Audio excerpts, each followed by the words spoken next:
Good morning. We're back on air. It's February 23rd and it's Digital Learning Day. I've got Josh here and he's going to help walk us through some clear communication skills and how educational technology tools can help facilitate clear communication. Take it away, Josh. Hello. Hey, good morning and welcome to Digital Learning Day. So I am Josh Griesenbach and I'm going to talk with you real quick about communication and some different ways that you can use different tech tools to improve your communication. And more so than that, not just tech tools, but also just in general, we're going to look at some different ways that you could easily improve your communication. So here we go. So I'm going to share my screen and go to my presentation. All right, so we're looking at communication. So what we're going to do, just so you know, like the format for this, we're going to look at different ways that we communicate with each other, and we're going to look at how you can do those different things in the best sort of way. So, for instance, face-to-face communication. Here are some good things to keep in mind about that. So eye contact is really important in face-to-face communication. And that doesn't necessarily mean that a whole lot of eye contact is always the best thing. So for instance, in general, women are more comfortable with more eye contact. The idea is that most women will take that as a sign that you're paying attention to them. Meanwhile, on the other hand, most men are comfortable with less eye contact, and supposedly too much eye contact is actually interpreted as aggression. It's almost like, well, why is this person staring at me? They must be upset at me or something like that. So it can be a really good idea when you're communicating with people to think about eye contact. And it's also a funny experiment if you're ever chatting with people to bring up the concept of eye contact, just because then it makes things kind of interesting where you're focusing on eye contact and they probably are too. And it makes things kind of interestingly awkward, but it's a good conversation starter or a conversation piece as well. So think about eye contact and consider, do you want this person to think that you're paying a lot of attention to them? Or if you're interacting with a guy, do you want them to be more comfortable? If so, maybe a little less eye contact would be a good thing. Okay, so that was face-to-face. And then moving on to phone, because sometimes we interact with people by the phone. So some good things to keep in mind is that it's a great idea to introduce yourself. So for instance, you can say, hey, this is Josh Griesenbach, how are you? When you first pick up the phone, or when the phone is first answered. So that way it's not just the simple hello, and it's like a naked statement where you're just kind of saying hello, and then you leave things so that they could be awkward. So it can be a good idea to introduce yourself. Also, it's a really sophisticated thing to do to check if the other person has time to speak. So for instance, you could say, hey, this is Josh Griesenbach, how are you? That's good. Is this a good time to speak? And if they say, yeah, this is a great time, or, actually, this isn't a good time. Either way, you're getting information out of them that you might not normally get out of them if you just say, hey, and then jump right into whatever you were calling them about. So this is a really good way to show that you respect their schedule, and then hopefully in the long run, they will respect your schedule, and maybe when they call, they'll say, hey, is this a good time? And if it is, awesome, but if it's not, then you'll have the opportunity to, in a nice way, say, hey, could we talk maybe 10, 15 minutes, or today's not a good day, could we talk some other day? Okay, moving on. And then email. And so this is getting into more of what we do in Chesterfield County a whole lot. So with email, some good things with communication to keep in mind is to keep everything short. And I don't mean just as short as possible, I mean short. So you want everything to truly be really short. If something needs to be long, if there is a lot of information that you just flat out need to get out to people, it might be a good idea to look for a different delivery method. So for instance, if you have like a bullet list of things that people need to know, and the bullet list is really, really substantial, it might be a good idea to make a Google document and to share that out. And you can use the email to share that out, but it might just be a better format to get the information out to them in a different sort of way. Or if you have a lot to say to somebody, it might be a good idea to meet them face to face, or if that's not possible, to speak over the phone. Just because there does seem to be a limit to the amount of things that average person will read in an email. And I bet that you've probably, if you do send long emails, you might have run into the situation where you have people come to you and just flat out say, hey, I didn't read that. Can you tell me what it said?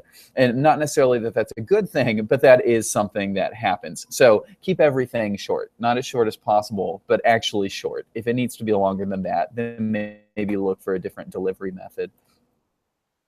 If you're interested in learning how you can get things to be as concise as possible, there's this classic book called The Elements of Style by Strunk and White. And so those things, if you went into just about any English classroom, you'd probably find various copies of these. There are different editions. I think they're up to the 5th edition now, maybe even more than that. But anyways, it's a little short book, which is nice. It's concise itself, but it's a good, quick little read, and it gives you some things to think about in terms of shortening your writing. So that could be a great thing to check out if you are interested in really getting your writing to be concise. Okay, and then social media. And this is something that is newer in Chesterfield, where Twitter is now something that a bunch of teachers are using. Also, people are using Facebook and Google Plus and Instagram and things like that in their personal life. Not as a Chesterfield thing, but Twitter is kind of the big Chesterfield thing right now. But anyways, so let's look at some different ways that you can communicate more effectively in social media. Yeah, the best idea with social media is to only post things that you want everybody to see, because you never know who is going to be seeing these things. So it's a good idea to ask yourself, am I okay with everybody that I know, and even people I don't know, seeing what I am about to post? Also consider that posts last forever. Even if you delete something, like you post it and then delete it, it is possible that the post will still be out there in some sort of way. Or like if you post a picture, somebody could have downloaded that picture legally or illegally, and they could have that and they could repost it. And the same goes like for YouTube with videos.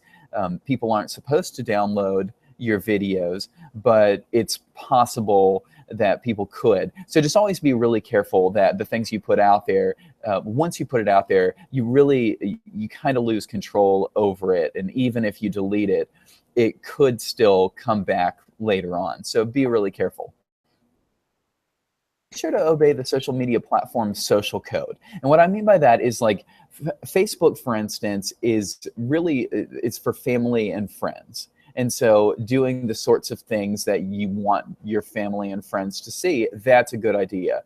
Twitter is for short format, little tweets. And so it can be whatever you want it to be. The people who started Twitter have said something to the effect that when people ask them, like, what is Twitter? That they would say that Twitter is a tool that gets you closer.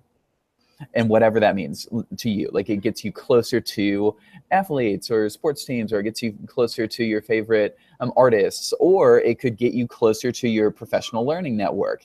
But so, keep that in mind. So Twitter is supposed to be this kind of short format thing. So if you're interested in writing longer format things, it might be a good idea, like we were talking about with the emails, it might be a good idea to just pick a different platform. Like maybe you'd be happier writing a blog. So obey the social media's social code. Google Plus, for instance, is more about technology, and it's more about specifically communities that are being formed over specific interests. So you see a lot of things on Google Plus about like Android apps or iOS apps, So it seems like it has more of like a technology slant in it. It doesn't have to, but that's more of what's going on. And then also a great example is LinkedIn. So LinkedIn is for professional things. So the sort of like political opinions that you might post on Facebook really shouldn't be on LinkedIn. The idea with LinkedIn is that it's for professional things. So if you wrote like a white paper, or if you wrote a blog post about like, here are 3 things that your HR representative should know before they hire their next employee, you know, something like that, that is for LinkedIn. But like things about political opinions, or even like, you know, I love this sports team, that doesn't belong on Good morning, ladies and LinkedIn. gentlemen. Please stand for the pledge to the flag. I pledge allegiance to the flag of the United States of America and to the republic for which it stands, one nation, under God, indivisible, with liberty and justice for all. Please remain standing for a moment of silence.